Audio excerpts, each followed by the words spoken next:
The same analysis would apply to Obama, and a fortiori because he taught constitutional law. He knows better.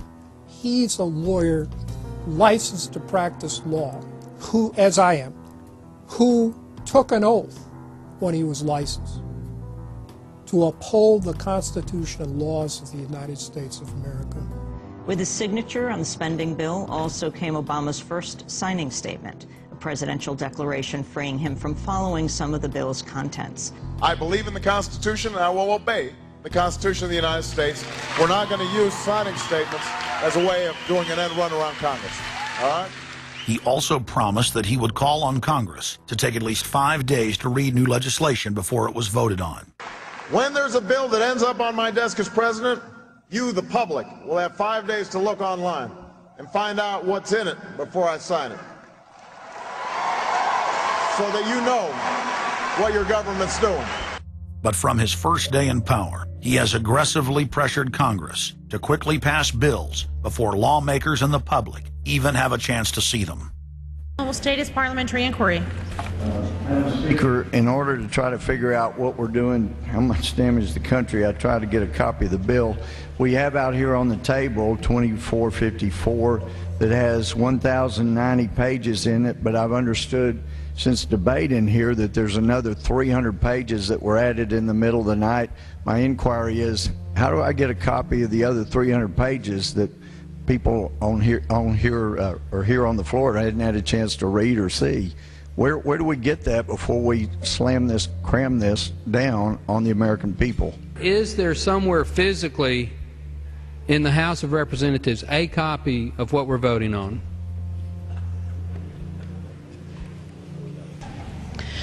The gentleman has not stated a parliamentary inquiry that the chair can answer.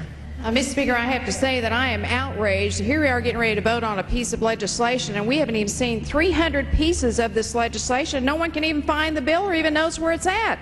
Obama swore that he would never put lobbyists or donors in his administration. Treasury Secretary Timothy Geithner appointed Mark Patterson, and this is a former top lobbyist for Goldman Sachs, as his chief of staff. And then last week there was a lot of buzz over William Lynn. He was appointed to the #2 position at the Defense Department. William Lynn, also a former top lobbyist for Raytheon, which is one of the 5 largest defense contractors.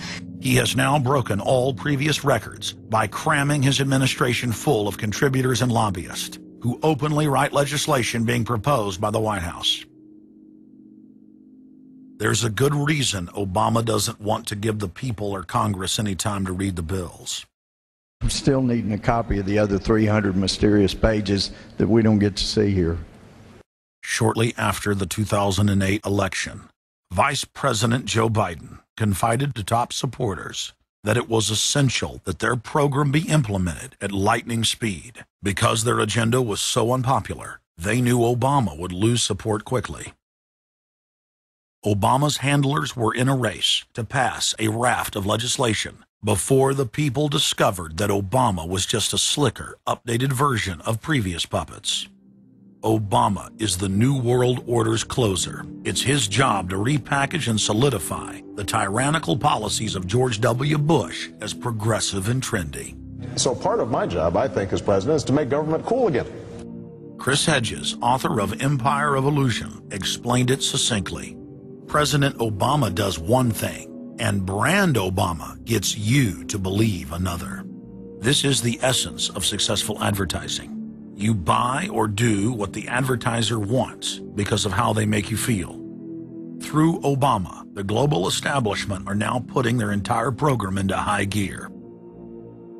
Obama is attempting to dismantle the Second Amendment with more than a dozen victim disarmament bills now in Congress. The key is going to be, I think, for us to come together and say people do have an individual right, and there's nothing wrong with common sense gun laws. Hate crime and cyberbullying bills in the House and Senate would effectively criminalize free speech protected under the First Amendment. It is absolutely true that NAFTA was a mistake. A senior member of the Obama campaign called the Canadian government within the last month to say that when Senator Obama talks about opting out of the free trade deal, the Canadian government shouldn't worry. The operative said it's just campaign rhetoric and don't take it seriously. Campaign officials called the U.S. ambassador to Canada and say, don't worry, it's just campaign rhetoric about NAFTA. The Canadian government put out a statement indicating that this was just not true. So I don't know who the sources. It wasn't true. Amid all of the denials, sources at the highest level of the Canadian government who first confirmed that a call was made, late this afternoon reconfirmed that a call was made. President Obama is promoting the creation of a North American Union and is attempting to expand NAFTA and GATT.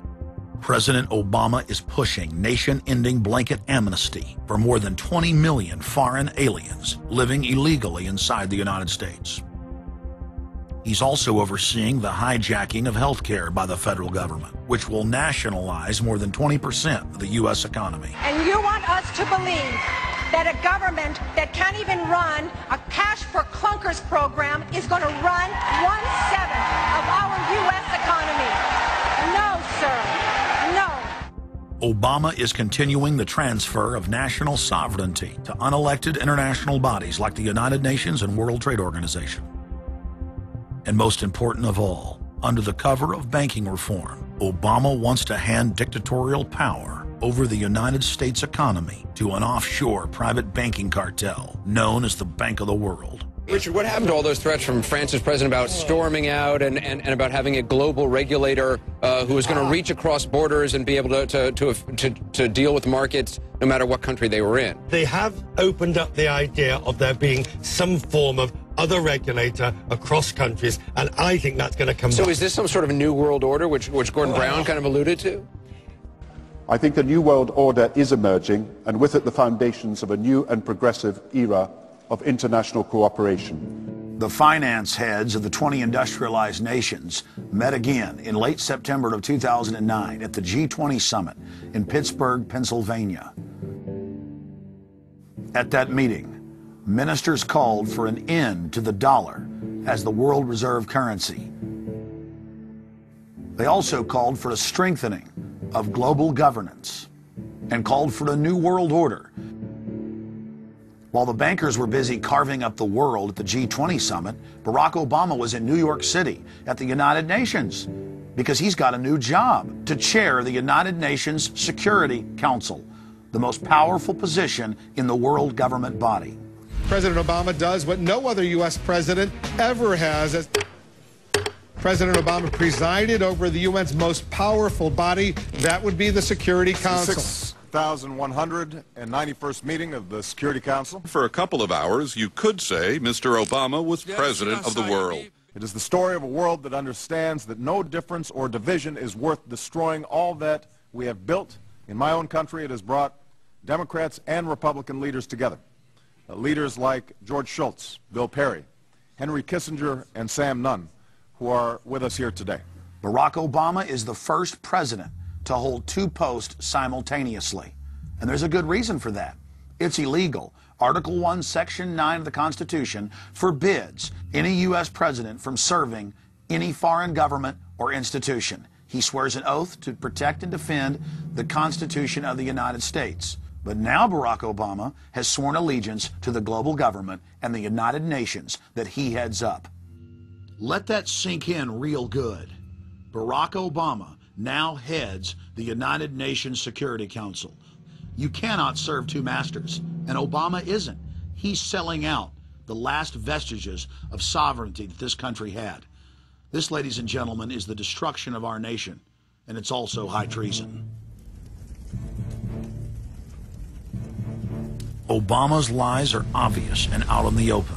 He hides in plain sight. And from the moment he took office, his lies have only increased, despite the fact that his ratings have dramatically dropped since Election Day. From the mid-80s to the low 40s, a large portion of Americans still gullibly hang on his every word.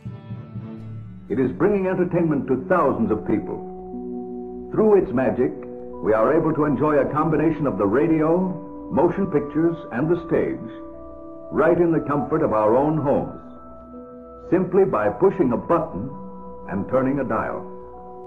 These cells with their electrical charges are scanned by a stream of electrons, completing 30 pictures a second. Compare that crude picture with these of today, and you can judge for yourself how far along the road to perfection television has traveled. Most people still today think that all entertainment to do with movies, drama, is therefore nothing more than their entertainment. It never ever was that case. Of course, television can't perform such miracles as this, yet. But perhaps there's no harm wishing that it could. The greatest social messages are promoted through movies and drama, high drama, through the fixation of emotive sequences, emotional sequences, not logical, factual sequences, but pushing points across in an emotional way which register and fix in the mind. So emotional content is very, very important, rather than going through an actual discussion or an argument using logic and facts. There's no debate. And when you're